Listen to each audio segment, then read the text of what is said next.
강의가 도움이 되었다면 구독과 좋아요를 부탁드리겠습니다.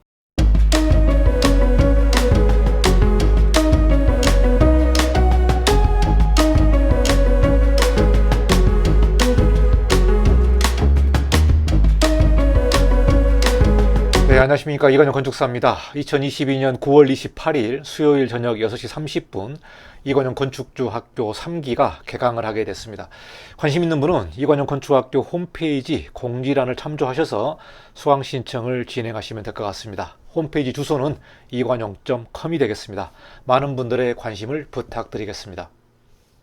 자, 오늘 영상은 구독자 질문과 답변으로 좀 만들어 보도록 하겠습니다. 도로 확폭과 대지 면적 산입 여부에 관련된 질문을 남겨두셨고요.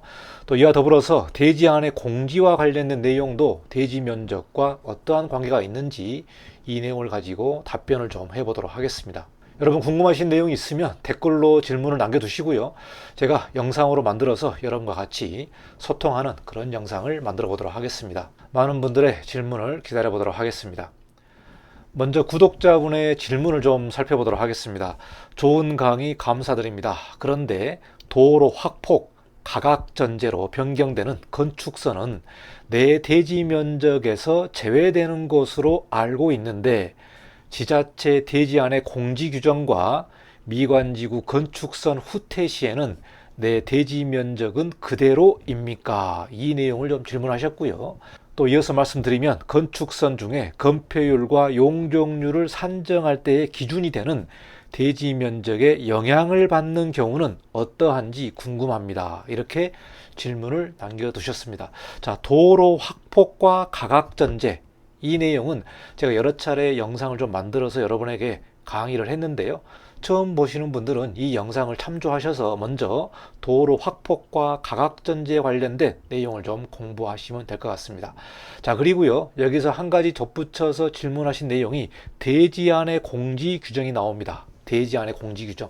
이 부분은 지자체별로 그 조례가 다 다르기 때문에 일괄적으로 우리가 적용할 수가 없고요. 먼저 이 부분을 보시려면 지자체 건축 조례를 살펴봐야 되는 부분이고요.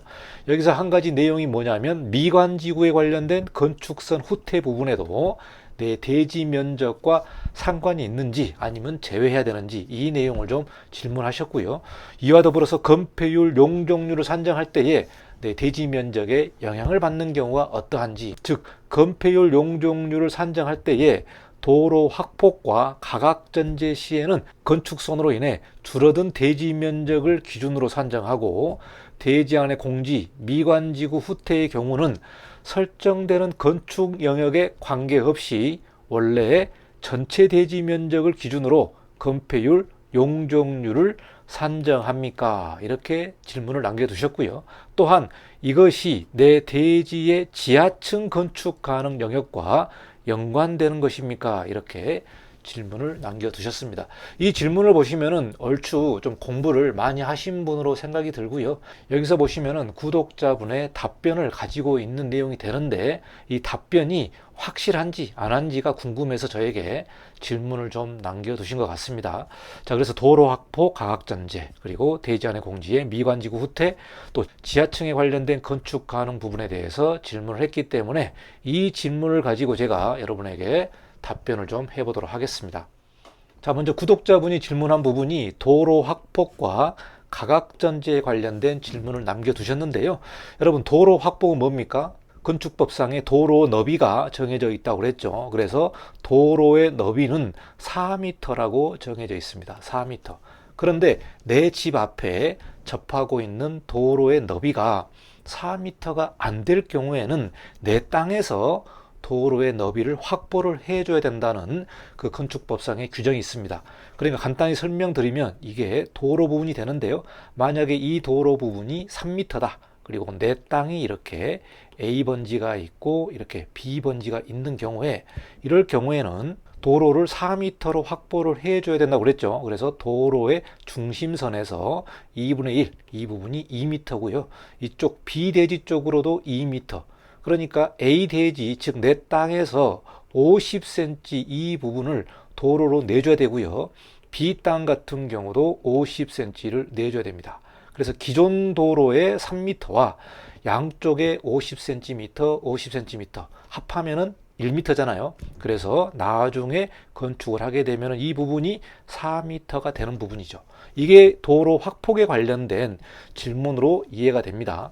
자, 이 부분은 이제 통과도로고요. 또 막다른 도로 같은 경우는 도로의 길이에 따라서 도로의 너비가 정해져 있기 때문에 그 규정을 적용받아야 되겠습니다. 자, 여기서는 통과도로로 보고 좀 설명을 드리면 도로 확폭, 자, 이러니까 도로를 4m를 확보하기 위해서 내 땅에서 제척을 해야 되는 부분이 50cm 이 내용인데요. 이 부분은 대지 면적에서 제외한다. 그러니까 내 땅이 예를 들어서 40평이었고요. 이렇게 도로로 내주는 땅의 면적을 보니까 2평 정도가 빠졌다. 이렇게 되는 경우는 38평이죠. 그러니까 건축을 신청하는 면적은 38평으로 산정을 해야 되겠습니다. 자, 이런 경우에 도로로 내주는 부분, 즉 빨갛게 이렇게 표시한 도로 재촉 부분은 지하층을 사용을 못합니다. 왜 사용을 못하면 이 부분은 도로관리대장에 등재를 합니다. 도로관리대장에 등재를 하기 때문에 도로로 보는 거죠. 즉 건축법상의 도로로 보기 때문에 도로 하부는 비록 내 땅이지만 도로로 관리되기 때문에 지하층도 그 부분은 사용을 하지 못합니다. 그렇기 때문에 이 38평, 즉 도로로 빼주는 제척 부분 면적을 제하고 나머지 부분 가지고 건폐율 용적률을 산정을 하고요. 지하층도 사용을 못하는 내용이 되겠습니다. 이 부분이 바로 도로 확폭에 관련된 부분으로 제가 이해를 하겠습니다. 그래서 보통 이제 도로 제척이라고 그러죠. 도로 제척 부분, 이 부분을 말하는 부분이 되겠고요. 그 다음은 가각전제입니다. 가각전제 같은 경우는 도로와 면하고 있는 내 땅이 코너 부분에 있는 경우에 일정 부분의 거리를 제척하는 부분이 되겠습니다. 자, 여기서 보시면은 대지가 A 대지가 있고요. 이렇게 두 개의 도로가 만나는 부분이라든가 이렇게 골목길이 꺾어지는 부분 같은 경우는 이 도로의 너비에 따라서 1번 도로, 2번 도로 너비에 따라서 2m, 3m 이렇게 제척을 해주는 거죠. 그래서 모서리 부분에서 2m, 모서리 부분에서 2m를 제척을 하고 이 부분을 이제 도로로 내주는 부분이 되겠죠. 자, 뒤에 같은 경우도 한 개의 도로지만 코너 모퉁이기 때문에 이 부분도 일정의 면적을 제척을 해줘야 되겠습니다. 그래서 이 땅 같은 경우도 이렇게 도로의 가각전제를 제한 나머지 땅, 즉 이 부분이 38평이고요. 제척되는 부분을 합해보니까 2평이다. 그래서 40평 땅에서 도로 제척 부분 2평을 빼면은 38평이 되는 거죠. 38평을 가지고 건축을 진행하는 부분이 되겠습니다. 자, 이 내용도 지하층은 사용을 못합니다. 그리고 건축을 신청하는 건폐율이나 용적률 같은 경우는 도로로 빠지는 부분을 제하고 이 순수한 대지에 관련된 이 면적 가지고 건폐율 용적률을 산정한다고 보시면 될 것 같습니다. 이 부분이 바로 가각전제라고 우리가 얘기를 하는데요. 엄밀히 얘기하면 건축법상에 가각전제라는 말은 없습니다. 건축법상에는 도로 모퉁이 부분의 후퇴선 이렇게 말하고 있기 때문에 우리가 흔히 가각전제 또는 모퉁이에 관련된 도로 제척 부분이 되겠습니다. 자, 이 부분은 이해하시겠죠? 명확한 답변을 제가 좀 살펴봤습니다. 자, 그 다음 질문은 미관지구 관련된 후퇴 부분인데요. 이 미관지구가 국토개혁법에서 삭제가 됐습니다. 이 용어는 이제 더 이상 삭제가 됐고요. 이 미관지구가 다 경관지구로 통합이 되었습니다. 자, 그런데 서울시 같은 경우는 예전에 미관지구 후퇴선이 있었죠. 그래서 서울시 같은 경우는 미관지구 후퇴 부분이 3m로 이렇게 규정이 되어 있고요. 예전에 미관지구 후퇴라든가 경관지구 건축선 후퇴 부분은 지자체 조례로 정해져 있습니다. 지자체 조례로 정해져 있다. 근데 통상 대로변에 이렇게 후퇴하는 부분이 있는데요. 뭐 경기도 같은 경우는 2m 후퇴하는 경우도 있고요. 어떤 지역은 뭐 3m 이렇게 각 지자체별로 정해져 있기 때문에 이 부분은 지자체의 조례를 좀 살펴보시면 좋을 것 같습니다. 자, 서울시 같은 경우는 토지이용계획확인원에 이렇게 명확하게 3m라고 표현되어 있는 구가 있습니다. 자, 여기서 하나의 사례를 보시면요. 서울특별시 송파구 잠실동 314-8번지 같은 땅인데요. 도시지역, 3종 일반주거지역, 도로 이렇게 접해 있습니다. 자, 여기서 보시면은 대지의 형상이 나와 있는데요. 자, 여기서 토지 이용에 관련된 내용을 살펴보시면 3m 건축선 지정구역이라고 이렇게 표현이 되어 있습니다. 여기서 보시면 문구로 이렇게 표현이 되어 있죠. 문구로 건축선 지정이라고 나와 있고요. 자, 여기서 지도를 보시면은 이 부분이 우리 땅의 경계선이 되겠고요. 자, 여기서 3m 후퇴한 부분, 요 부분이죠. 요 부분이 바로 3m 후퇴한 건축선 지정구역이 되겠습니다. 이런 경우가 바로 경관지구에서 건축선 후퇴에 관련된 내용이 되겠고요. 자, 이런 경우에는 내 땅에서 도시계획으로 지정되어 있는 건축선 지정구역이기 때문에 3m를 후퇴해서 건축물이 이 3m를 넘어가면은 안 됩니다. 그래서 지상 부분 같은 경우는 3m를 넘어가면 안 되고요. 지하층 같은 경우는 사용이 가능합니다. 자, 그래서 이렇게 경관지구 대로변에서 후퇴하는 땅에 관련된 부분을 보시면, 자, 대지 면적은 포함을 합니다. 즉, 내 땅에서 3m 후퇴한 부분, 그러니까 도로하고 접하고 있는 이 부분이 되겠죠. 이 땅 같은 경우는 내 대지 면적을 유지한다. 그러니까 건폐율 용적률 산정할 때에 도로로 내주지는 않는다. 그래서 이 부분은 대지 면적을 포함을 하고요. 당연히 지하층 사용이 가능합니다. 지하층 사용이 가능하다. 자, 지하층 사용이 가능하다는 제가 건축법 질의회신 영상을 내보냈기 때문에 그 부분 한 번 더 여러분 공부를 하시면 좋을 것 같아요. 그러니까 이 부분은요, 지상 부분, 즉 지상 부분의 3m 부분은 건축물을 지을 수가 없어서 3m를 넘어가면 안 됩니다. 이렇게 건축물을 지을 수가 있는 경우고요. 자, 3m 같은 경우는 지하 부분 같은 경우는 이렇게 끝까지 사용을 할 수 있는 부분이죠. 이 부분이 지하 부분입니다. 지하 부분. 그러니까 지상 부분은 3m를 넘어가면 안 되고, 지하 부분은 내 땅의 경계선이니까 도로와의 경계선이죠. 거기까지는 사용을 할 수가 있습니다. 사용을 할 수가 있다. 이 부분이 경관지구 후퇴에 관련된 질의답변이 되겠습니다. 자, 이어서 구독자분의 질문을 좀 설명드리도록 하겠습니다. 지자체 대지안의 공지 규정에 관련된 질문을 좀 남겨두셨는데요. 대지안의 공지 같은 경우는 대지 안에서 일정 부분을 이격을 해야 되는 부분이 되겠습니다. 자, 이 내용은 지자체 건축 조례에 각 지자체별로 별표가 있습니다. 별표에 대지안의 공지가 나와 있는데요. 여러분이 이 별표를 찾아서 이거를 확인하셔야 되고요. 자, 각 건축물의 용도에 따라서 이격해야 되는 이 거리가 이 지자체별로 정해져 있습니다. 그러니까 뭐 서울시, 수원시, 시흥시 이렇게 각 지자체별로 이 대지안의 공지 규정이 다르기 때문에 먼저 건축조례의 별표를 확인하시고 건축물의 용도에 따라서 이격을 적용해야 되겠습니다. 자, 그리고 여기서 보시면은 대지안의 공지가 별표가 2개 나오는데요. 건축선 후퇴와 인접대지 경계선 후퇴가 나옵니다. 자, 여기서 보시면은 건축선 후퇴, 즉 건축선 이격거리가 되겠는데요. 건축물의 용도에 따라서 건축선, 즉 대지의 경계선과 도로 부분이 바로 건축선이 됩니다. 이 건축선에서 얼마를 떼라. 이 내용이 바로 건축선 후퇴, 이격 부분이 되겠고요.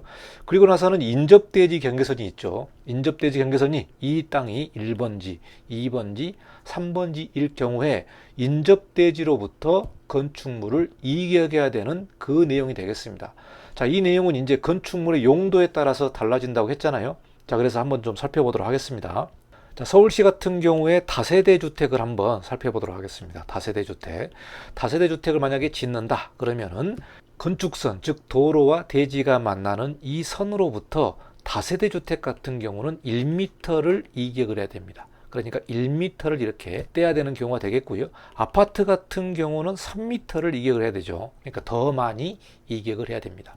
자, 그리고 인접대지 같은 경우는 2번지와 3번지가 해당되기 때문에 인접대지로부터 1m를 이격해야 됩니다. 다세대 주택은 1m를 이격해야 된다.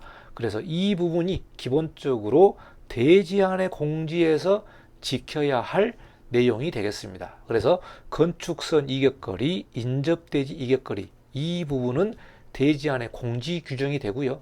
이 내용은 대지에서 건축물을 이격해야 되는 부분이 되겠고요. 대지안의 공지는 뭐 환풍이라든가 화재가 났을 때 화염 방지라든가 또 통풍이라든가 이런 부분 때문에 이격을 해야 되는 부분이 되겠고요. 이 내용은 대지 면적에 포함이 됩니다. 그러니까 제하지는 않습니다. 그래서 포함이 되고 자연스럽게 지하층도 사용이 가능합니다. 그래서 이 내용은 이객거리만 해당이 되고요. 대지 면적하고는 상관이 없다. 그래서 기존에 있는 대지 면적을 적용해서 건폐율과 용적률을 적용하시면 될 것 같습니다. 자, 그리고 중소규모 건축에서 우리가 많이 만나는 게 바로 일조권 제한 이객이죠. 일조권 제한 이객인데 이 부분은 북쪽이 어디에 있냐에 따라서 건축물 높이의 2분의 1을 적용을 해가지고 이객을 해야 되기 때문에 이 내용은 역시 건축물을 이객해야 되는 부분이고요. 대지 면적에서 제하지는 않고 포함이 되는 그런 내용이 되겠습니다. 그래서 대지안의 공지 같은 경우는 건축 설계를 할 때에 이객거리에 관련된 부분이고 면적하고는 상관이 없다. 이렇게 여러분이 이해하시면 될 것 같습니다. 자, 그래서 결론을 말씀드리면은 구독자분이 질문한 도로 확폭, 가각전제 이런 내용은 대지 면적에서 제외를 합니다. 즉 뭐냐? 도로와 관련된 부분입니다. 도로. 그리고 도시계획상으로 정해놓은 도로가 있다면 이 부분도 대지 면적에서 제외를 해야 됩니다. 그러니까 기존에 토지가 이렇게 있는데요. 토지가 있는데 도시계획선으로 도로가 만들어져 있는 이런 내용들이 있죠. 이런 부분들은 다 도로로 내줘야 되기 때문에 여기서 주안점은 도로로 내주는 부분은 대지 면적에서 제외해야 된다. 이 내용이 되겠고요. 도로와 관련된 내용. 자, 이 내용도 자연스럽게 지하층을 사용을 할 수가 없죠. 그래서 도로로 내주기 때문에, 즉 도로관리대장으로 내주기 때문에 그 지하층 사용은 어렵습니다. 어렵다. 근데 이렇게 질문하신 분이 계세요. 내가 내 땅에서 이렇게 도로로 내주었는데 나중에 건축물을 짓고 준공을 했을 때 이렇게 도로로 내주는 부분이 내 땅에서 별도로 지번이 나갑니까? 이렇게 묻는 분이 계십니다. 즉 뭐냐? 내 땅이 두 개의 번지로 분할이 되느냐? 왜? 내가 도로로 내줬기 때문에 도로로 분할돼야 됩니까? 이렇게 물어보는 분이 계시는데요. 자, 여기서 도시계획상의 도로로 된 부분은 번지가 나눠집니다. 번지가 나눠진다. 도시계획상의 도로로 이렇게 딱 그어진 부분들은 새로운 번지수가 생깁니다. 새로운 번지수가 생기는데 일반적으로 도로 확폭이나 가각전제, 즉 4m 도로 확폭이나 도로 모퉁이에 가각전제 되는 부분은 지적상으로 정리가 안 됩니다. 그러니까 도로 관리로 이렇게 내주는 부분이고요. 지적상의 토지 대장의 면적은 변하지가 않는다. 이렇게 여러분이 이해하시면 될 것 같습니다. 그래서 이렇게 대지 면적에서 제외되고 지하층을 사용 못하는 경우에는 당연히 건폐율, 용적률 산정을 위한 대지 면적에서도 제외됩니다. 그러니까 대지 면적에서 제외되면 자연스럽게 건폐율과 용적률 산정을 위한 대지 면적에서도 변동이 생기고, 그리고 도로를 내주고 난 이 면적을 가지고 건폐율, 용적률을 따져야 되기 때문에 도로 폭이 좁은 땅들은 내 땅에서 일부를 도로로 내줘야 되기 때문에요. 당연히 건축 면적과 연면적도 줄어들 수밖에 없는 그런 사정이 되겠습니다. 그리고 이제 큰 도로에서 3m 후퇴하는 부분은 미관지구나 경관지구에 관련된 부분이기 때문에 이 부분은 대지 면적과 상관이 없다고 그랬죠. 그래서 그 부분은 변동이 없다. 이렇게 이해하시면 될 것 같습니다. 자, 여기까지 구독자분이 질문하신 도로 확폭과 가각전제, 그리고 또 경관지구의 건축선 후퇴, 그리고 대지안의 공지에 관련된 부분이 대지 면적과 어떠한 관계가 있는지, 또 건폐율 용적률과 어떠한 상관관계가 있는지 이 내용에 관련된 질문을 답변했습니다. 여러분 이해가 안 되시는 분들은 반복해서 공부를 하시고요. 제가 그동안 건축선에 관련된 부분, 또 대지 면적에 관련된 부분에 대해서 여러 차례 강의를 했기 때문에 다른 영상을 통해서 계속해서 반복 학습을 하시면 좋을 것 같습니다. 자, 여기까지 구독자 질문 시간을 마치고요. 여러분 궁금하신 내용은 이 영상 댓글로 남겨두시고 제가 댓글을 보고 영상을 또 제작해서 여러분과 같이 공부하는 시간을 마련해 보도록 하겠습니다. 자, 여기까지 영상을 마치고 다음 시간에 또 뵙도록 하겠습니다. 강의가 도움이 되었다면 구독과 좋아요를 부탁드리겠습니다. 감사합니다. 이과정 건축사였습니다.